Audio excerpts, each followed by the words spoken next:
अधिकाय तदालये कृष्णाय कृष्ण भक्ताय तद्भक्ताय नमो नमो नमो विष्णुपादाय सरस्वती प्रियात्मने श्रीमते भक्ति श्रीरूपसी भागवतो विधायिनी भागवतो कथास्वादी भक्ति विज्ञानदायिने गुरु गौरांग निष्ठाय श्रीहरि कीर्तन मोदिनी भक्त संग सुखानंदी सिद्धांतर्नवरूपिणे भक्ति विनोद धारा स्नातो आचार्यो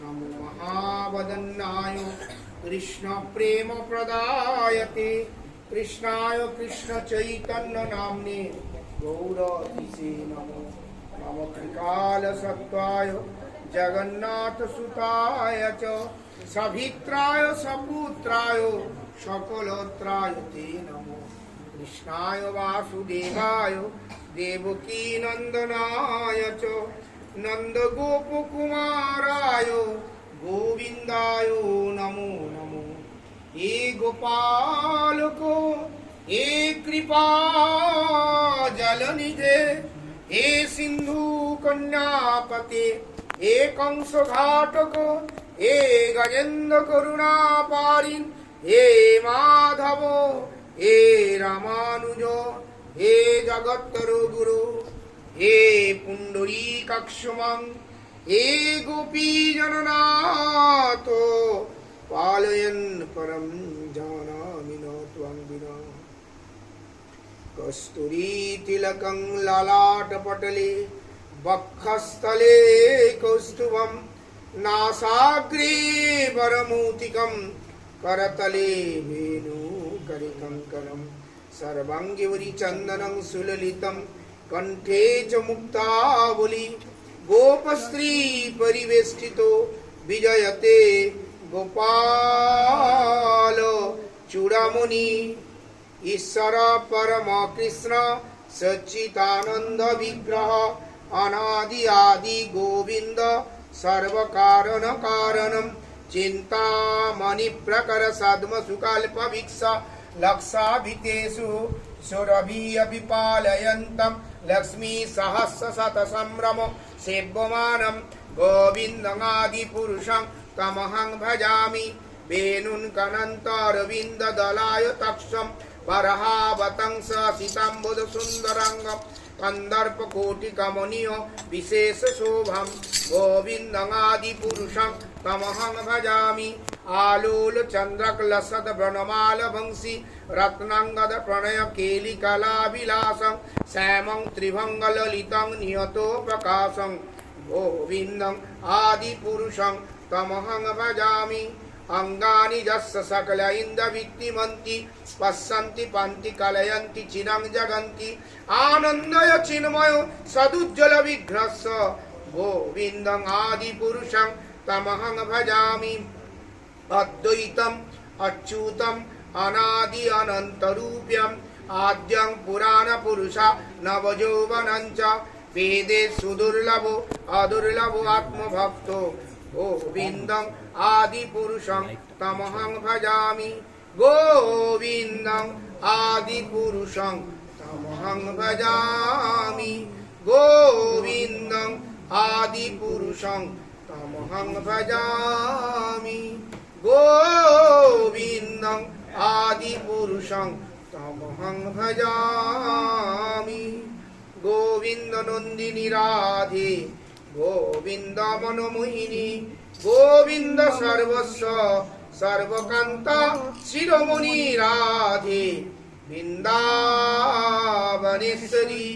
राधे वृन्दावनेश्वरी परमार्थ गुरुपाद अभिन्न नित्यानंद तत्व निकुंज लीला सेवा प्रदान करी विश्वभानु नंदिनी श्रीमती राधारानी कृपा मूर्त विग्रह नित्य लीला अपविष्टम विष्णुपाद परमहंस तथा शतस्मात् भक्ति शिव भागवत गोस्वामी महाराज चरण जगत गुरु बहुपाद सपाश सर्वस्व बोलो भक्तवत्सल भगवान की जय। भागवत महापुराण की जय। गुरुदेव महाराज की जय। दीक्षित महाराज की जय। वृंदावन बिहारी लाल की जय। गिरधारी गोपाल की जय। युग पावन करी श्री चैतन्य महाप्रभु की जय। हरे कृष्ण महामंत्रों की जय। जय जय श्री राम।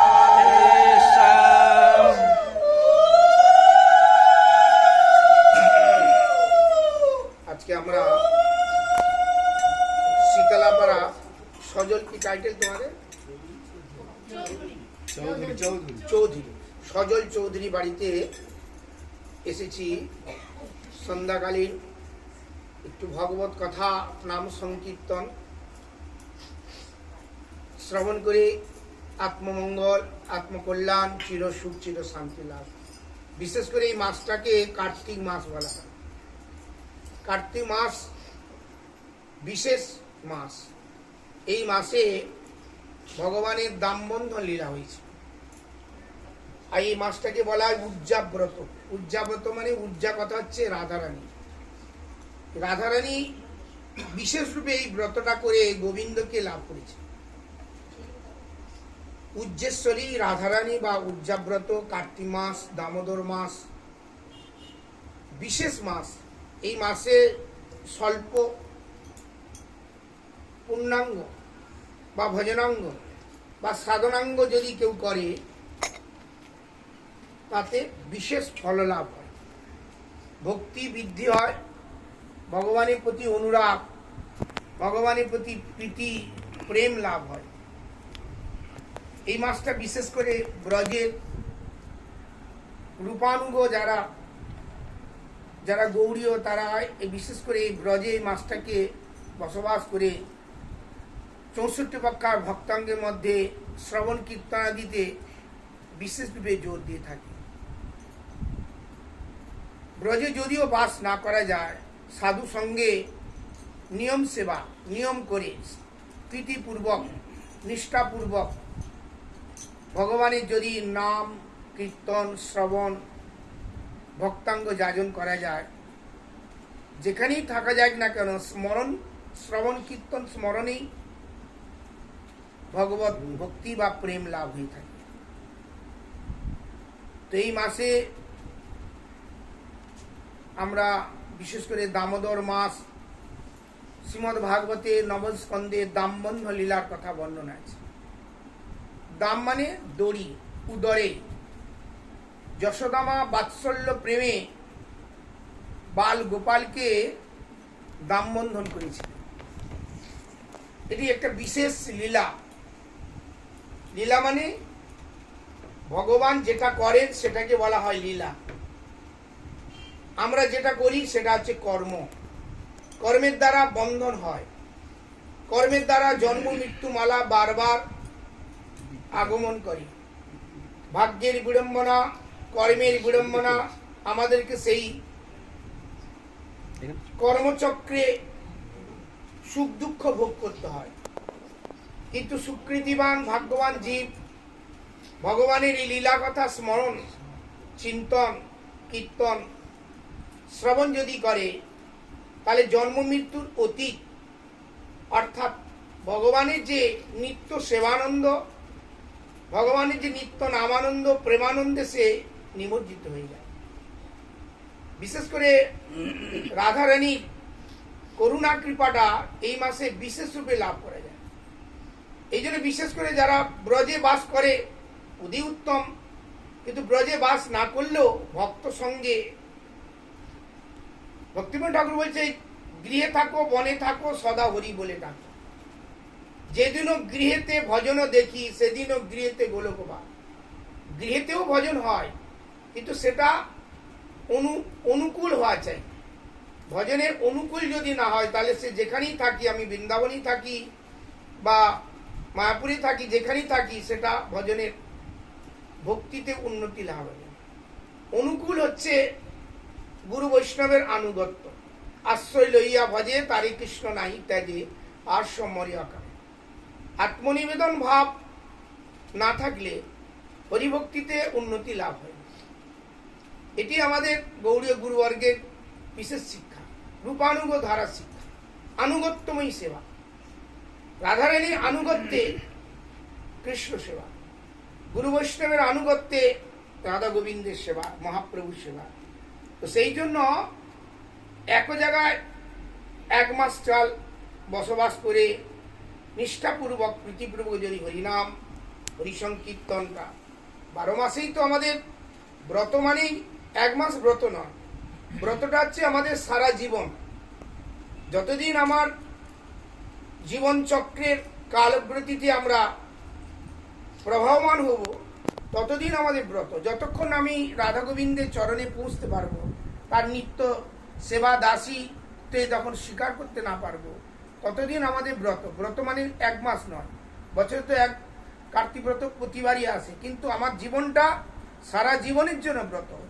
সারা জীবনটাই আমি ভগবানের সেবাতে নিজেকে উৎসর্গ করে দিতে হবে, নিজেকে আত্মনিবেদন দিতে হবে, নিজেকে ভগবানের সম্বন্ধে দেখতে হবে, ভগবত সম্বন্ধে সবকিছুকে করতে হবে।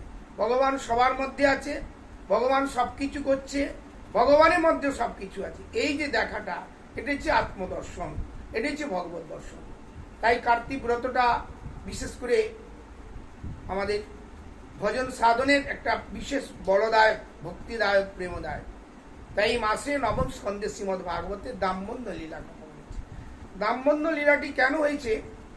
শ্রীমদ্ ভাগবতে বলছেন, সুখদেব পরীক্ষিতকে বলছেন, ব্রজবাসী গোপীদের এই যে বাৎসল্য প্রেম, বাৎসল্য প্রেমটাকে চরম পর্যায়ে বলা হয়েছে।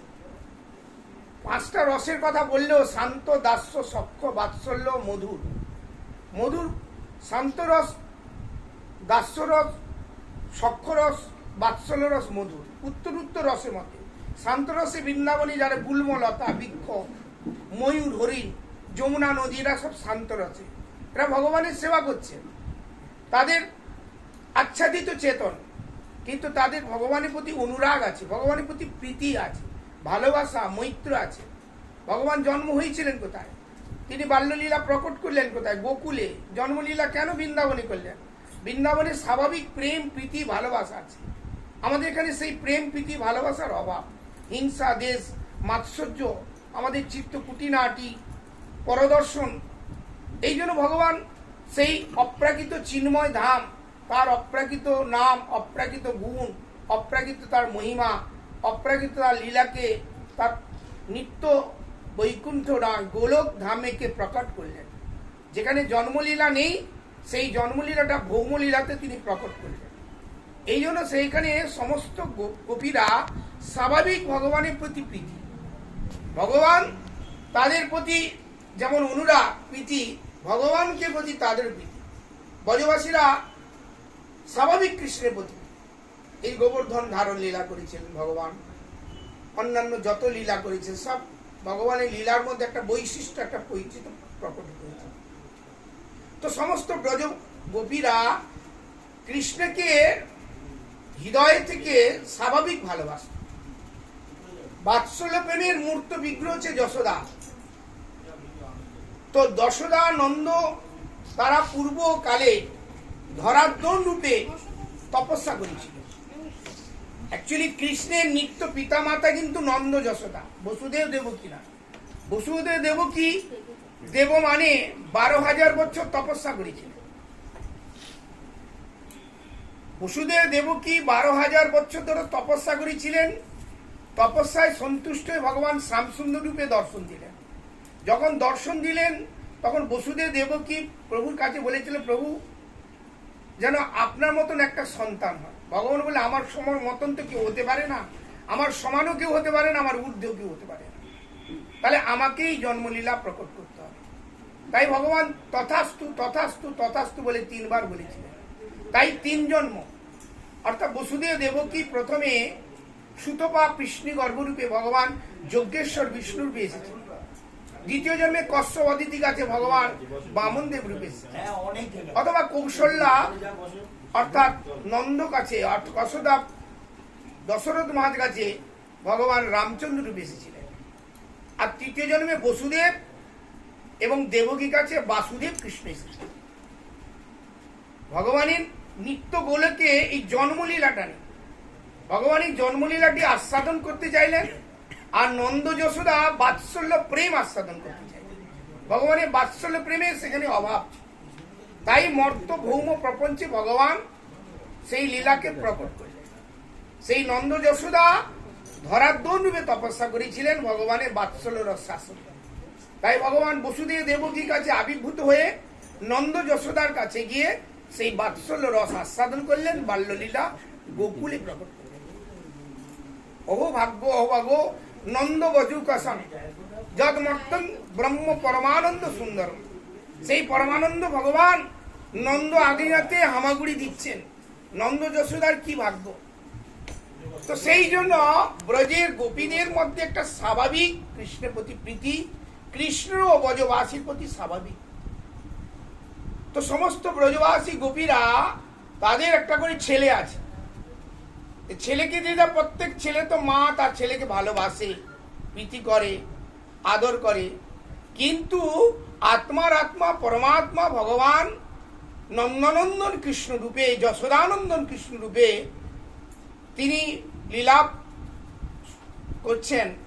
তাই সমস্ত গোপীরা নিজেদের ছেলেকে ভালোবাসলেও কৃষ্ণের প্রতি তাদের আত্মার যে সজাতীয় ভিত্তিতে প্রেম, আত্মার যে সজাতীয় ভিত্তিতে প্রীতি, সেটা কৃষ্ণের প্রতি তাদের স্বতঃসিদ্ধ ছিল।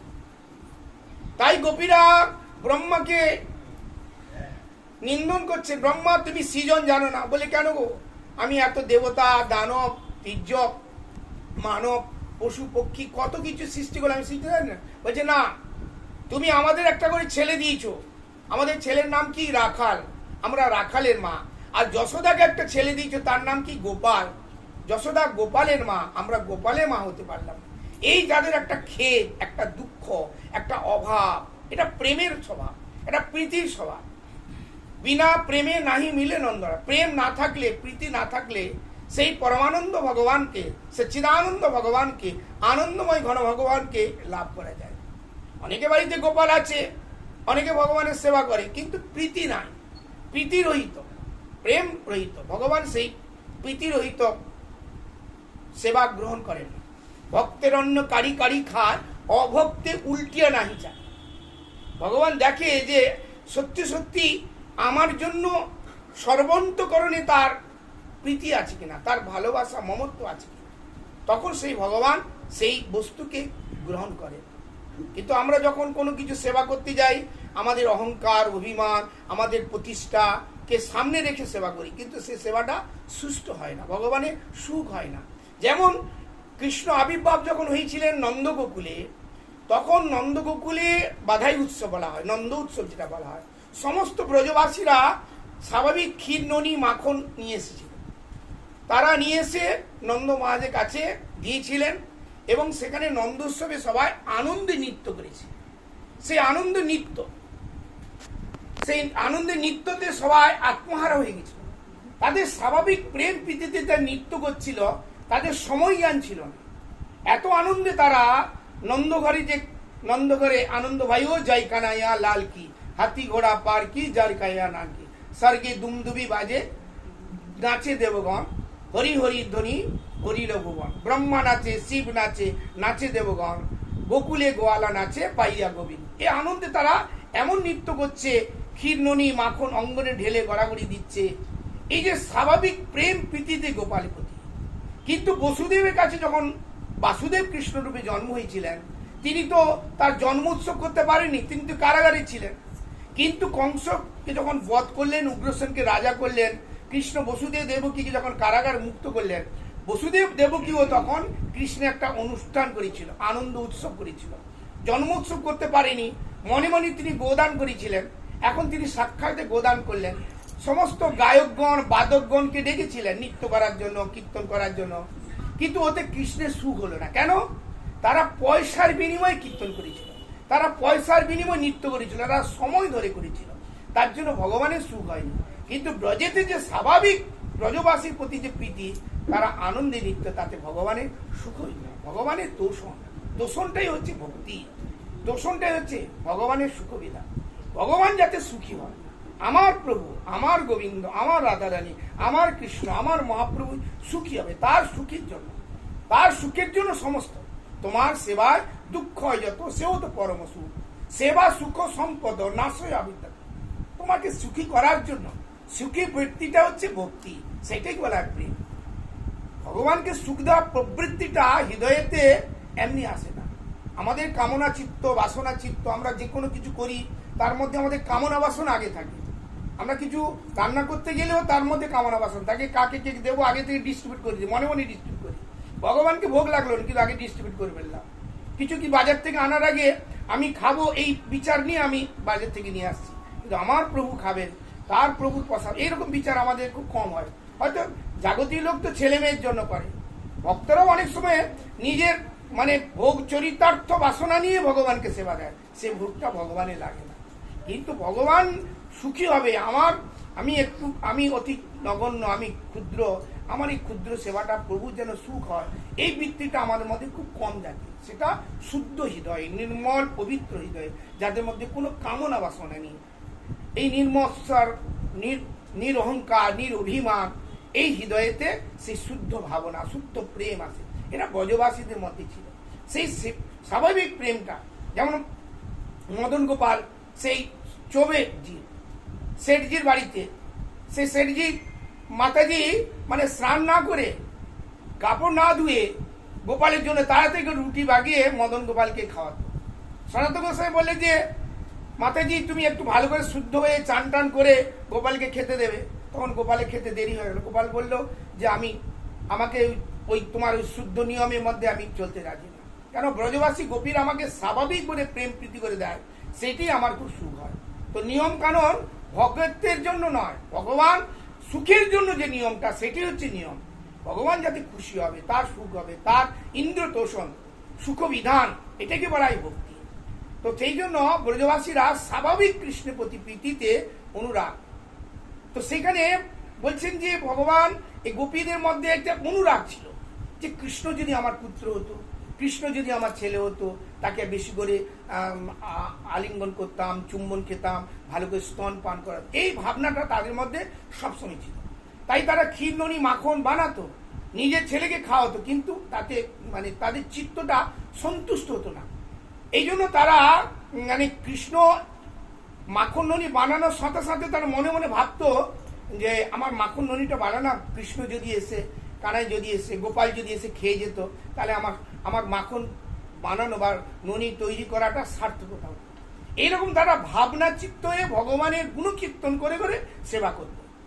তো ভগবান এসে তাদের সেই হৃদয় মধ্যে ব্রজে প্রসিদ্ধ নবনীত চৌরং দোপাঙ্গনা দুকুলং চৌলং অনেক জন্মার্জিত পাপ চৌরং চৌর্যার্য গরণম পুরুষং নামাম।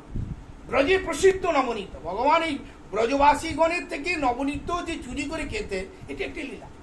চুরি করে খাওয়ার প্রয়োজন নেই, কিন্তু ব্রজবাসী গোপীদের হৃদয় মনের যে তাদের আকুলতা, তাদের যে ব্যাকুলতা, তাদের যে ভগবানের প্রতি যে আগ্রহটা, সেইটাকে যে ব্রজে প্রসিদ্ধ নবনীত চৌরং গোপাঙ্গনা হৃদয় চৌরং, তিনি হৃদয়কে চুরি করেছিলেন, তাদের মনকে চুরি করেছিলেন। ক্ষীর্ণনি চুরি নয়, সেটা তো ক্ষীর্ণনি স্বাভাবিক কথা, কিন্তু হৃদয় মনের যে তাদের ভগবানের প্রতি যে স্বাভাবিক প্রেম প্রীতি, সেটাকে তিনি নিয়েছেন। তো সেই জন্য তারা সবসময় মনে মনে ভাবত। তাই ভগবান তাদের গৃহেতে গিয়ে ক্ষীর্ণনি চুরি করত। কিন্তু নন্দমাল গেল নবলক্ষ দেনু, ক্ষীর্ণনির অভাব ছিল না, কিন্তু ব্রজবাসী গোপীদের যে তাদের যে মনের ভাবনা, যে গোপাল যদি এসে আমার একটু ক্ষীর্ণনি খেয়ে যেত, কিন্তু খেয়ে যেত, কিন্তু আবার তারা নালিশ করতে আসতো। নালিশ করতে আসতো কেন? নালিশ করার উদ্দেশ্য ছিল না, উদ্দেশ্য ছিল গোপালকে দেখবার। তারা তো নন্দগোকুলের রাজবাড়িতে তো সবসময় আসতে পারে না, তাই একটা অজুহাত, তারা সারাদিনে কাজকর্ম করার পরে একটা অবসর সময় বের করে তারা আসতো, ও নন্দরানী, ও যশোদা, তোমার গোপাল কি করছে, গোপাল কেমন আছে, তোমার গোপাল জানো আমাদের বাড়িতে গিয়ে ক্ষীর্ণনি চুরি করেছিল, এই কথাটা বলার জন্য আসতো, কিন্তু গোপালকে দেখবার জন্য আসতো। এই যে তাদের মধ্যে একটা মানে স্বাভাবিক প্রেম প্রীতির বৈশিষ্ট্যটা প্রকাশিত। তো তারা চুরি করতে, গোপাল চুরি করেছে, আমার বাড়িতে ক্ষীর্ণনি চুরি করেছে, এটা তারা কিন্তু খেতে বলতো না, একটা আনন্দে বলতো গোপালকে দেখবার জন্য। তো গোপালকে যশোদা জিজ্ঞাসা করে, গোপাল তুমি চুরি, বলছে না না মা, এ বলছে ওরা সব মিথ্যা কথা বলছে। কেন? চুরি করে কার? পরের জিনিস চুরি করে লোক। তো সমস্ত বস্তু তো ভগবানের, আর সমস্ত ব্রজবাসী তো ভগবানের। তো ঘরের জিনিস যদি কোনো ছেলে নিয়ে খায় সেটা কি চুরি করা বলে নাকি? অন্যের জিনিস চুরি করা বলে। ভগবানের জিনিস ভগবান খেয়েছে, তো গোপীরা বলতো কেন? একটা রস, একটা লীলা, এটা ভগবানকে এই কথা বলে তারা নিজেদের প্রেম রস আস্বাদন করতো, তারা বাৎসল্য প্রেমটা আস্বাদন করতো। তো গোপালকে জিজ্ঞেস, গোপাল চুরি করছি? বলে না, আমা করি। বলে এই যে বলছে ওরা মিথ্যা কথা বলছে, ব্যাস হয়ে গেল। তো যশোদা ভাবছে যে আমার ছেলে যদি চুরি হয়, যদি কারোর ছেলের নামে কেউ যদি নালিশ করে তাহলে কি হয়? তো যশোদা চোরের মা হয়ে যাবে। সেটা কি শুনতে ভালো লাগে? দেখো খবরদার আমার ছেলেরা মিথ্যা নালিশ করবে না। তোমার ঘরে হয়তো ছেলেরা খেয়েছে, আমার ছেলের নাম নালিশ করছো? বলছে না না গো, আমার ছেলেরা খায়নি, তোমার গোপালই চুরি করে খেয়েছে। গোপাল তুই চুরি করছিস? না না মা, আমি চুরি করি। ব্যাস, এই খবরদার আমার ছেলের মিথ্যা নালিশ করবে না। চলে যেত। আবার তারা এই একই লীলায় বারবার হচ্ছে, চুরি করার নালিশ নিয়ে আসতো, আবার ভগবান চুরি করতেও যেত। ওটাও সত্য, চুরি করতেন। কি চুরি করতেন? তাদের হৃদয় মনের যে প্রেম, তাদের যে ভালোবাসা, প্রীতিটাকে তিনি গ্রহণ করতেন। তো একদিন তারা ধরা পড়েছে, বলে আজকে তোকে ধরবো। ধরেছে, বলে না ছেড়ে দাও ছেড়ে দাও। বলছে না, ছাড়বো না। তুই ক্ষীরননি চুরি করেছি, তোমাকে চুমু খাবো। চোরকে কেউ চুমু খায় নাকি? বলে ছেড়ে দাও। চুমু খেতে খেতে দুটো গাল একবার লাল লাল টকটক হয়ে, এবার ছেড়ে দাও। বলছে না, আলিঙ্গন করবো। চোরকে কেউ আলিঙ্গন করে? এই যে স্বাভাবিক তার প্রেম প্রীতিতে তারা এইভাবে তারা নৃত্য করতো, আলিঙ্গন করতো, চুমু খেত, আবার নালিশ করতে আসতো। তো যশোদা মা ভাবছে যে এরা বলছে চুরি করেছে ক্ষীরননি, কিন্তু এর কথাটা বিশ্বাস করা যাচ্ছে না, অবিশ্বাস করা যাচ্ছে না। তো বজ বলছিল, দেখো তোমরা হাতে নাতে আমার গোপালকে ধরে দেবে, যদি আমি সেদিন বিশ্বাস করি। বলি ঠিক আছে। তো একদিন সমস্ত ব্রজবাসীরা ধরে নিয়ে এসছে, গোপালকে ধরে নিয়ে এসছে। তো গোপালের সঙ্গে তো সখারা আছে, তো যেই ধরে নিয়ে এসছে, ব্রজবাসীদের মাথায় এতটা ঘুমটা থাকে। তো তার গোপালকে ধরেছে, বলে আমার হাত ব্যথা করছে, হাত ধরো, এই হাত ধরো। এইভাবে করতে করতে হই হই করে অনেক দিনের পরে গোপালকে তারা ধরেছে। চোরকে ধরেছে একবারে নালিশ করার জন্য। যশোদা বলছে হাতে নাতে যেদিন ধরে নিয়ে আসবে সেদিন আমি বিশ্বাস করব। তো ধরে তো নিয়ে এসছে গোপালকে, ধরে নিয়ে আসছে যখন রাজবাড়ি, ও নন্দরানী, ও যশোদা, তোমার গোপাল চুরি করেছে। তো যশোদার কাছেই গোপাল বসে আছে। চুরি করেছে কাকে ধরে নিয়ে এসছে? ও সই, তুমি যাকে ধরেছ একটু ঘুমটাটা তুলে দেখো না। যেই ঘুমটা তুলে দেখছে, নিজের ছেলেটাকে ধরে নিয়েছে। দেখো দেখো মা, আমার নামে মিথ্যা কথা, নিজের ছেলে চুরি করেছে আমার নামে।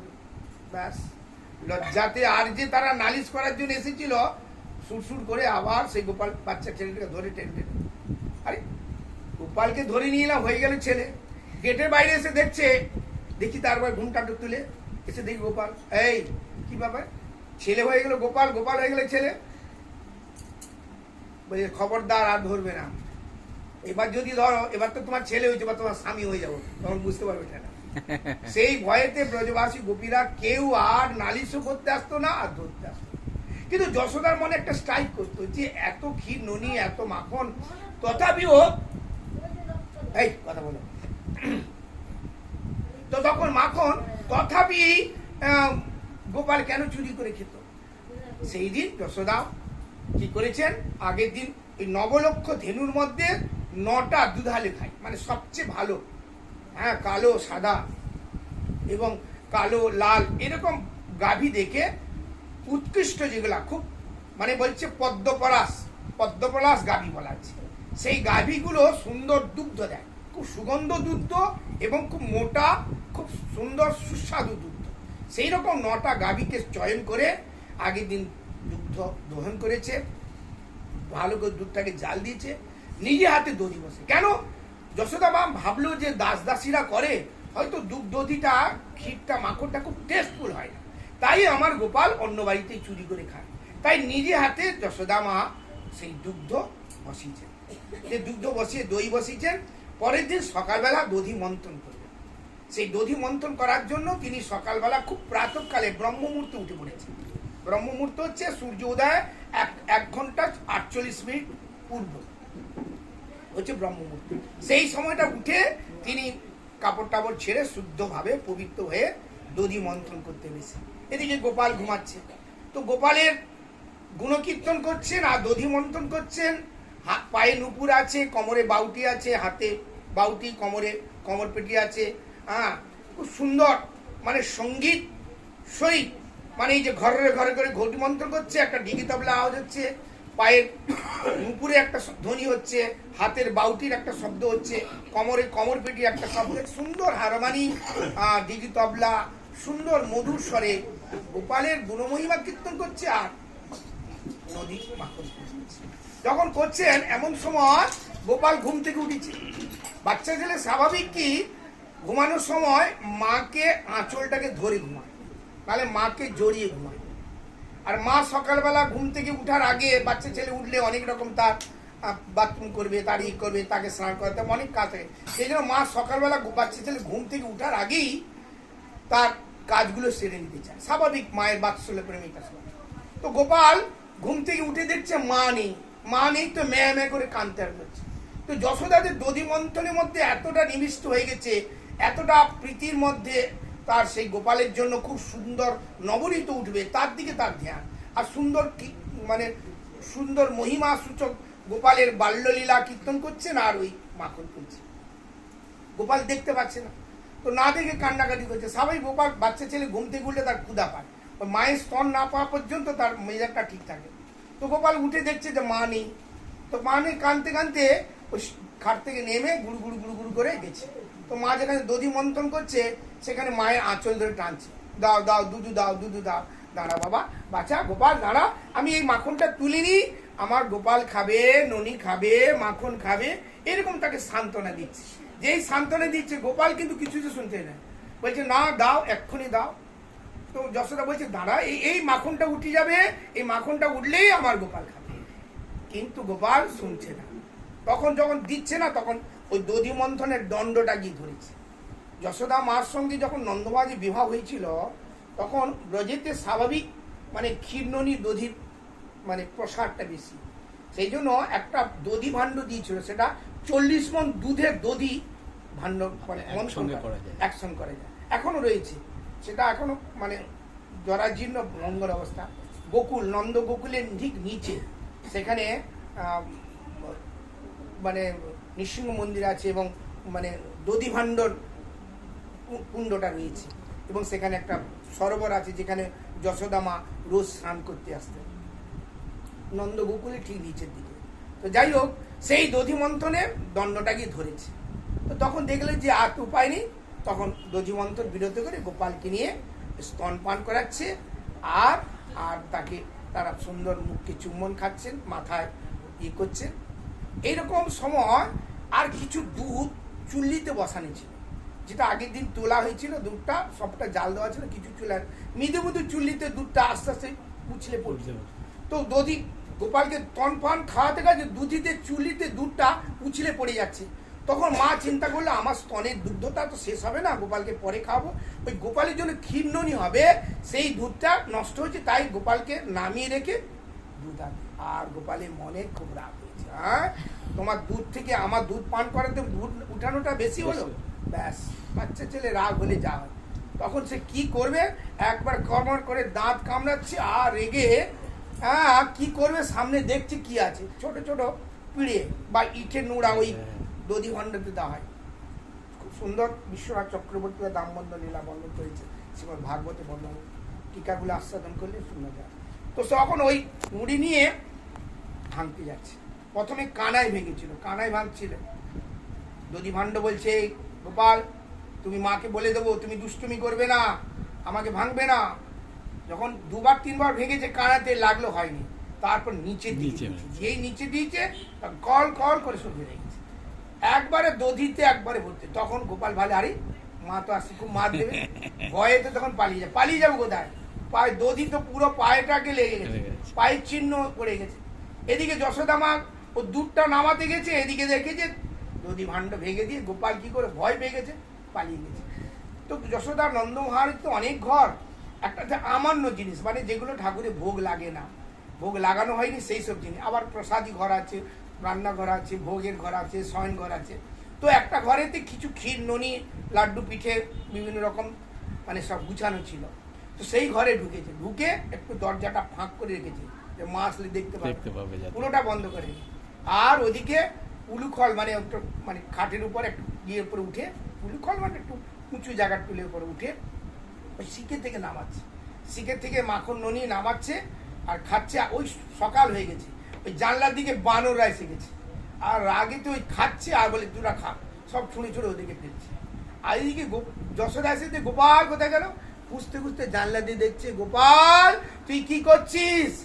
এই কথা বলেছে যেই গোপাল খাট থেকে উঠে দৌড় মেরেছে।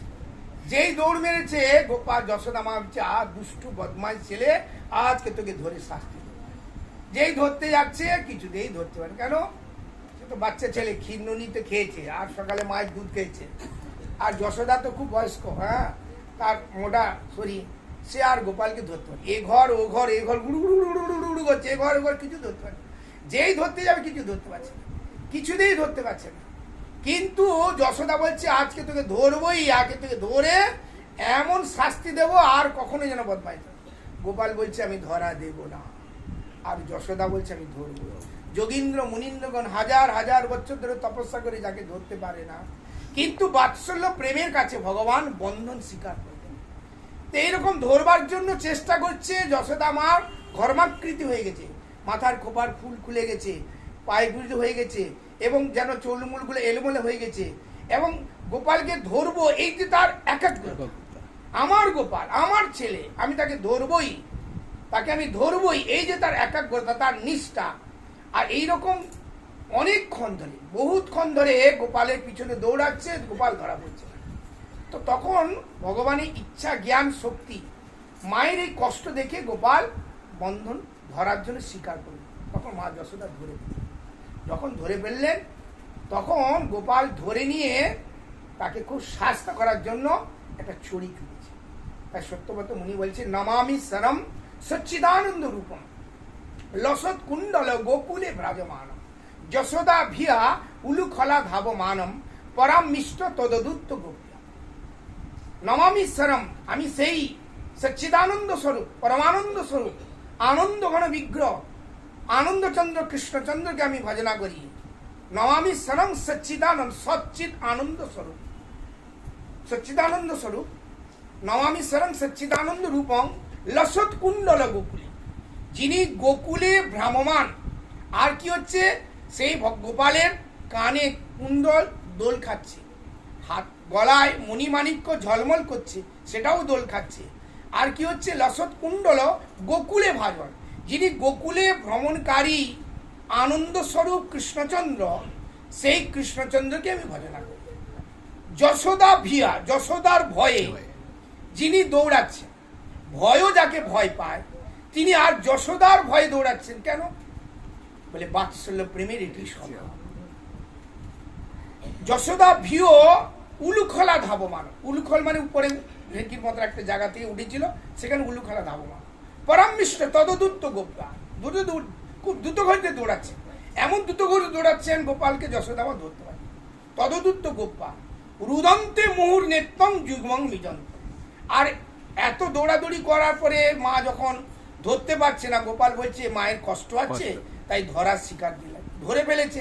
এক হাতে ধরেছে গোপালকে, আর এক হাতে ধরে তিনি একটা ছড়ি তুলেছে, একটা ছোট্ট লাঠি, মারবে না কিন্তু তাকে ভয় দেখাচ্ছে, কেন আর যদি পরবর্তী দুষ্ট। যশোদা ভিও উলুখলা ধাবমান পরামিষ্ট তদদূত রুদন্তে মুহু নেত্তম, তিনি ফুঁপি ফুঁপি কাঁদছে, হ্যাঁ ফুঁপি ফুঁপি কাঁদছে, আর গলাতে যেন তিনটে রেখা হয়ে গেছে। রুদন্তে মুহু নেত্তম যুগ্মং মিজন্ত। আর সকালবেলা রাত্রিবেলা কাজল পড়া আছে, হাতেতে এই কাজল জড়েছে, কাঁদছে ফুঁপি, চোখের জল ভেসে আছে। খুব সুন্দর গোপালের ওই কাজল আর চোখের ইয়ে তো যেন আরো সুন্দর দেখা, আর চোখটা দোলেছে। রুদন্তে মুহুর নেত্তম যুগ্মং মিজন্তম করাম্বুজ যুগ্মেন সাতন্ত নেই, মুখে কণ্ঠ হয়ে গেছে, আর সুন্দর অপূর্ব মুহুর শ্বাস কম্প ত্রিরেখা কণ্ঠ স্থিত গৈব দামোদর। সেই দামোদর কৃষ্ণকে আমি ভজনা করি, যিনি যশোদার ভয়েতে অর্থাৎ দৌড়াচ্ছেন, ভয়ও যাকে ভয় পায়। ভগবানের বাৎসল্য প্রেমের এমনই স্বভাব, সেই বাৎসল্য প্রেমকে আস্বাদন করার জন্য তিনি যশোদার কোল থেকে দৌড়াচ্ছেন। সেই যশোদার গোপালকে আমি বন্দনা করি। তাই সেই যখন দৌড়াচ্ছিলেন তখন কিছুতেই, তখন ক্রন্দন করছে, মা যশোদা ভাবলো যে কাঁদছে, নিশ্চয়ই ভয় পাচ্ছে, লাঠিটা ফেলে দিলেন। তো লাঠিটা ফেলে দিলে কি হবে, যে ভাবছে যে একে যদি ছেড়ে দিই তাহলে আবার পালিয়ে যাবে। তখন তিনি ভাবলেন যে একটা ওকে বাঁধবো। বাঁধবেন কি করে? যাকে বাঁধা যায় না, যিনি অসীম, যিনি বিভু, যিনি সচ্চিদানন্দ বিরাট, তাকে তো সীমার মধ্যে আনা যায় না। তবে বাৎসল্য প্রেমে তার একাগ্রতা, আমার ছেলে, আমার গোপাল, তাকে বন্ধন করব। তাই মা তাকে বাঁধবার জন্য, যদি ছেড়ে দিয়ে আবার পালিয়ে যাবে, তো মাথার খোঁপার ওই কাঠটা খুলে বাঁধতে গেছে। যখন বাঁধতে গেছে 2 আঙ্গুল ছোট হয়েছে। আর এইদিকে সকালে যশোদা গোপালের যে এই মর্নিং ওয়ার্কে হই হই পড়ে গেছে, ব্রজগোপীরা সব যে যার কাজ ছেড়ে দিয়ে সকালে মানে বাস্তু পূজা, শঙ্করধ্বনি, গোয়াল ঘরে কাজ শেষ করে সব যশোদা ঘরে এসে গেছে। সব গোপীরা লাইনে এসে তখন বোঝে বাছুর বাঁধা দড়িগুলো নিয়ে আসে। কেউ কিন্তু আনছে না আনলে কিন্তু যশোদা মা ও বোঝে নিয়ে আয়। তো তখন সব দড়ি নিয়ে আসছে। যে যা দড়ি নিয়ে আসছে, গোপালকে বাঁধতে গেছে 2 আঙ্গুল ছোট হয়ে যাচ্ছে। যত বাঁধছে 2 আঙ্গুল ছোট হয়ে যাচ্ছে। কেন ছোট হয়ে যাচ্ছে? বলছে এই 2 আঙ্গুলটা কি? সাধজ কৃপা আর অহিত। সাধক যদি সাধনা ঠিক করে, সাধনটা যদি তার ঠিক হয়, তাহলে ভগবানের কৃপাটা নেমে আসে। আমাদের সাধনের অভাব, আমাদের ভজনটা ঠিক সুস্থ হচ্ছে না, আমাদের ভজনটা ঠিক হচ্ছেও বলছে না বলে আমরা প্রেম লাভ করতে পারছি না। তো যশোদা গোপালকে বন্ধন করবার জন্য যে সাধনা, তার যে একাগ্রতা, তার যে নিষ্ঠা, তার যে প্রীতি, সেই প্রীতির কাছে ভগবান কৃপয়া সবন্ধনম, তিনি বন্ধন স্বীকার করেন। 2 আঙ্গুল, একটা সাধজ কৃপা, একটু অহিত। সাধন করলে ভগবানের কৃপাটা আসে। তো যশোদা তখন বাঁধবার জন্য তার চেষ্টা করলেন। এত চেষ্টা করার পরেও যখন বন্ধন স্বীকার করলেন না, তখন ভগবান নিজে থেকে তার বন্ধনকে স্বীকার করলেন। তখন উলুখলে তারা একটা জায়গা বন্ধন করে দিলেন, দিয়ে যশোদামা কাজের মধ্যে চলে গেলেন। সেই সময় পাশে নল কুবের মণিগ্রীব যমলার্জুন বৃক্ষরূপে সেই সত্যযুগ থেকে অবস্থান করছিলেন। কুবেরের পুত্র নল কুবের মণিগ্রীব, তারা একদিন মন্দাকিনীতে বিভৎস অবস্থায় স্নান করছিলেন দেবঙ্গনাকে নিয়ে। সেই পথে নারদমুনি এসেছিলেন। নারদমুনি দেখে অর্থাৎ দেবঙ্গনা করে তাদের বস্ত্র ধারণ করলেন, কিন্তু নলকুবের মিমিরকে বস্ত্র ধারণ করলেন না। তখন নারদমুনি বলে, এরা কুবেরের পুত্র হয়ে ধনকুবের এদের জগতে যদি আচরণ না করে, জগৎ লোক কি শিক্ষা লাভ করবে? তাই তাদের অভিশাপ দিলেন, তোরা বৃক্ষজনী লাভ করে। সেই বৃক্ষজনী রূপে সেখানে অবস্থান করছিলেন। নারদমুনি কৃপায় সেই নলকূপের মিমিরকে ভগবান উদ্ধার করেছিলেন। এই রূপে ভগবান একটা দাম্পত্য লীলার দ্বারা বিশেষ রূপে ভক্তগণকে আত্মসাৎ করেছেন, ভক্তগণকে পরমানন্দ দান করে। যারা বাৎসল্য প্রেমে গোপালের সেবা করেন, তারা এই মাসটা বিশেষ করে গোপালের সুখবিধানের জন্য বিভিন্ন রকমের শৃঙ্গার, বিভিন্ন রকম ভোগ আর গোপালের জন্য গুণমহিমা কীর্তন করে তাকে তার সুখবিধান, তার সন্তোষ বিধান করতে হয়। তাই জন্য আমরা কার্তিক ব্রততে যে যার মন্দিরে থেকেই আমরা সাধন ভজনটাকে বিশেষ করে করা হয়, বাইরে যাওয়া হয় না। কিন্তু ভক্তদের প্রার্থনার জন্য আমরা বাইরে বেরোতে হয় পাঠ কীর্তনের জন্য। বিশেষ করে এই মাসটা এক জায়গা নিয়ম করে, এক জায়গা সংখ্যাপূর্বক নাম, সংখ্যাপূর্বক স্তব তুতি এগুলো করা উচিত। এই রাধাষ্টকম, দামোদর অষ্টকম, গোপী গীত, এগুলো বিশেষ করে ভক্তিমোহন ঠাকুরের কল্যাণ কল্পতরুর মধ্যেই রয়েছে, যেটা বলা হয় কার্পণ্য পঞ্জিকা। এইসব কীর্তনগুলা যদি করা যায়, বিশেষ করে হরিভক্তি লাভ হয়। বাঞ্ছা কল্পতরু কৃপা সিন্ধু ভৈরব